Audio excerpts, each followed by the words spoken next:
అనంతపురం జిల్లా ఉద్దేహాల్లో ఓ సచివాలయ కార్యదర్శి బరి తెగించాడు. పేదలకు ఇవ్వాల్సిన పింఛన్ సొమ్ముతో ఉడాయించాడు.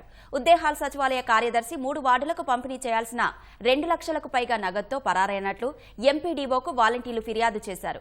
పెన్షన్ ఇస్తానని చెప్పి ఈ నెల 9న వేలిముద్రలు తీసుకున్నారని వృద్ధులు ఆందోళన వ్యక్తం చేస్తున్నారు. పండుగ వచ్చింది సార్, మాకు మేము పింఛన్తోనే బతికేవాళ్ళం. మేము ఏమిటి బతకాలి? ఇంతవరకు 13వ తేదీ అయితే కూడా పింఛన్లు ఇచ్చలేదు వాళ్ళు. ఎవరు నడుకోవాలో మేము ఇంకా దాని ఉంటే మేము బతికేవాళ్ళు ముసలోళ్ళు. పండుగ వచ్చింది మాకి. ఈ వాలంటీర్ కూడా తమ్ము కూడా చెప్పుకోపోయినాడు ఇస్తామని, ఇవ్వట్లేదు. తిరిగి రోజుకోండి మీ పండుగ వచ్చింది, మేము ఏమిటి బతకాలి ముసలోళ్ళు. అప్పుడు తారీఖు వచ్చింది సార్, మాకు ఏం జరగట్లేదు. వికలాంగులు మేము ఇంతకు మాకు డబ్బులు ఇవ్వలేదు.